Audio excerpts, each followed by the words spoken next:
Hey guys, it's JKD Yugioh here with episode 1 of our Budget Builders deck profile. We're going to be profiling Watts, a very cheap deck, very annoying to play against, but yeah, they are very good. So anyway, let's get right into it. Well, I do love this deck because it just pisses off your opponent mainly. Play a slightly different build to everyone else as well, don't you? Alright, for the first one we have 3 Watt Cobra, just because he's the best card in the deck. He is he's the Searcher. Attacks directly. When he attacks directly, he searches a Watt monster, and that just is a really useful effect because you use it over and over again every time you hit them for 1,000. And this deck, by the way, because this is in budget build, I've used nothing hollow or anything for the monsters. So no Thunder Seahorse, not even a Giraffe, because I want this to be really cheap. Giraffes are common anyway. Yeah, there's no. We then have Triple Pheasant, the other level 4. Just because this attacks directly. Pheasant gets better and better and better every format, just because XCs are so good, and he just banishes them, makes them lose their material. So he's such a fun card. I hated that battling boxes. He's just good against anything. Zen mains, battling boxer, Yugioh. Whatever has material on, you're just going to get rid of it with Pheasant. Triple Dragonfly. Dragonfly's great because it makes the deck float.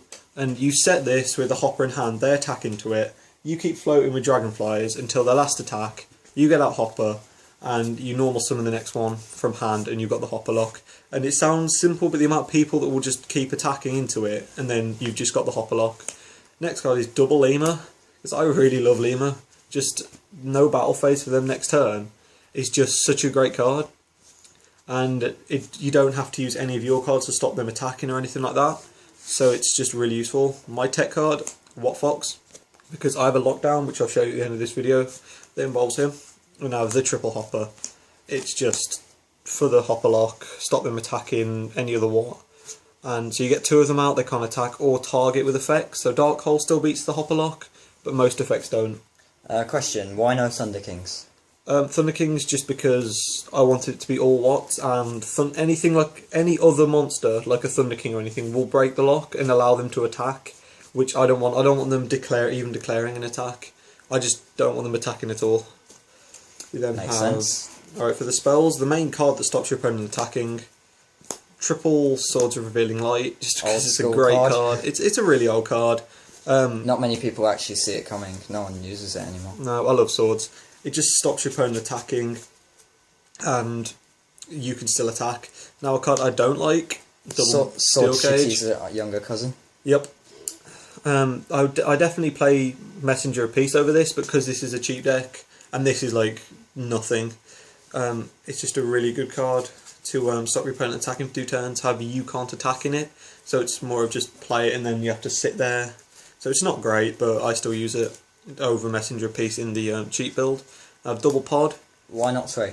I don't know, to be fair, with Pod it does stop you going into a Synchro Summon, and it does stop you using cards like 1-for-1, because it is occasionally good special summoning Watts, and you can get Pods in common and stuff, so they're very cheap, and 1-for-1's are common in the Blue Eyes deck. Vintage, yeah. So it's a really easy card to get hold of, and then just, summon a Watt Hopper, activate that, get your second one, and that's the hopper lock in 1 turn, nice and quick. We then have My Body to help protect the hopper lock, protect your back row.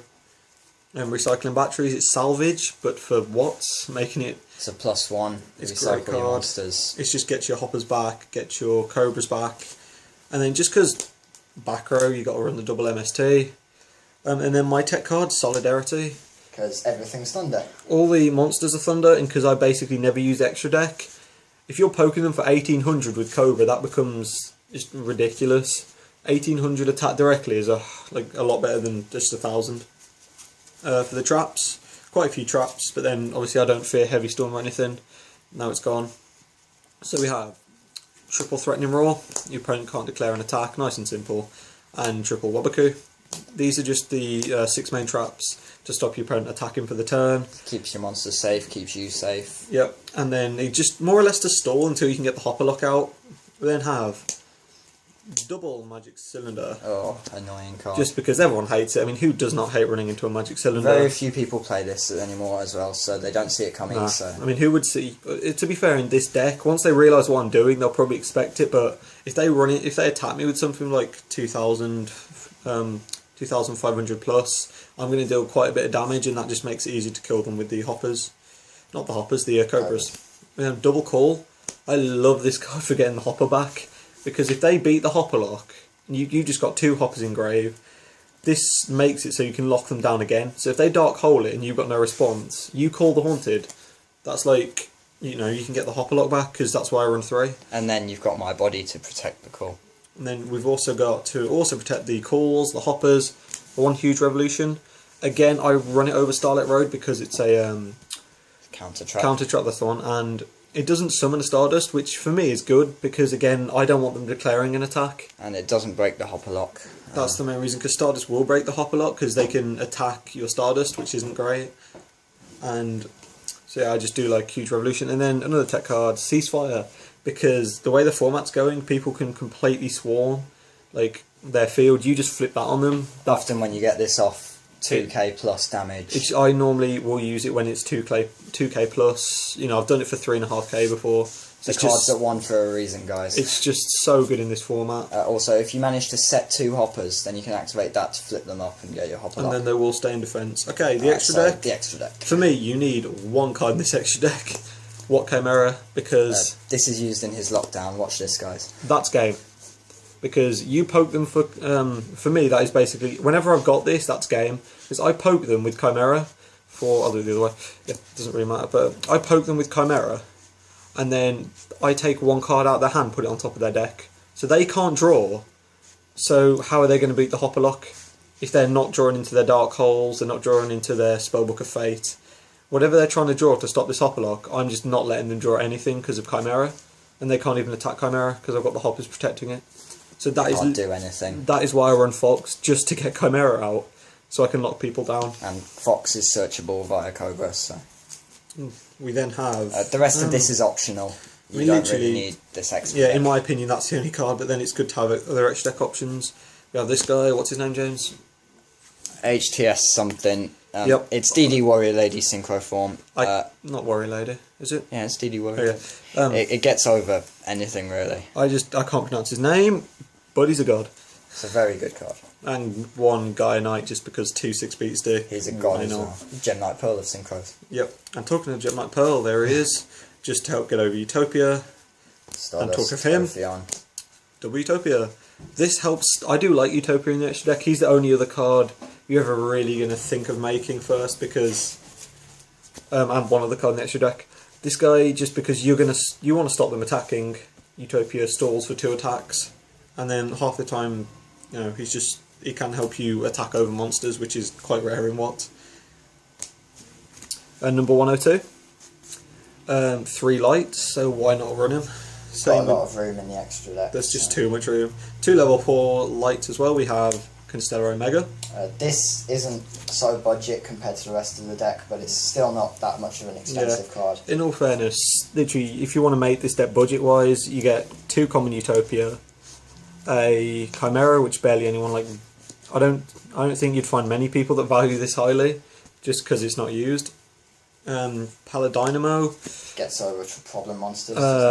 Probably one of the most expensive cards in the deck, and then obviously it's very optional. We then have a Roach, reprint in tin, just because it's a level 4. Same with Maestroke and Cowboy, because they're all level 4s that I can just put in this extra deck.